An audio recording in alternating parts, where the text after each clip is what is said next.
Yeah. Here's the question that's coming up, that even when it comes to going south, for example, which you said is the safe zone, Israel is continuing to strike in the south. The New York Times actually plotted a series of, I got this for you to just look at, a series of locations, including in the south of, if you'd like to have a look, Gaza Strip, So, where Israel is continuing to strike, including Khuza, Bani Suhaila, Khan Yunus, yeah, but the Nusayra, difference, Deir Bala. the difference, no. These are all intensely populated areas. Let me Okay. finish the explanation. Okay. Because you stopped me in the middle of the sentence. Okay. And the full explanation is Please. that while Israel is doing any effort to avoid hitting population, from the history, Hamas always had the same tactic: attack Israel and then play the victim. So they are playing the victim. They are hiding behind, or we should say under the population, in tunnels, Okay. under hospitals, behind civilians, not allowing the civilians to evacuate. We are targeting in the south also, nothing is excluded, but in a totally different level.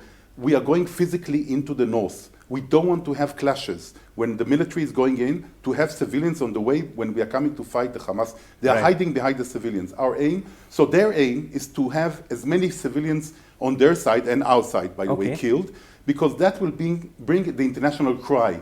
They don't want to face Israel in a real fight. They want to Okay. shoot and cry. So And that doesn't work? Okay, so Excellency, you're saying that Israel is behaving in a responsible manner. Yes. But the world doesn't seem fully convinced. The UN Secretary General only recently said that we are witnessing clear violations of international humanitarian law in Gaza.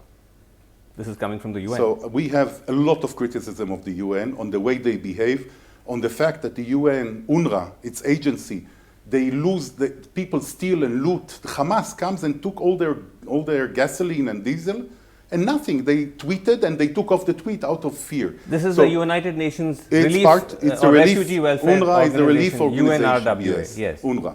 And also the UN, we have a lot of criticism to the Secretary General about the fact that, and this is also relevant to some people in India and around the world, the people who on the 7th of October, in a bloody murder, brutal murder of men, women, elder, children, cutting limbs, beheading, raping, Yes. the people who did not come out with a condemnation that is very clear cut, which is saying this is unacceptable, and try to put it in a context to explain Okay. that there was a context, we have a lot of criticism towards them. And by the way, UN also passed this resolution, you will tell me Sure. next. Resolutions in the UN, in the General Assembly, are automatically against Israel by the automatic majority there.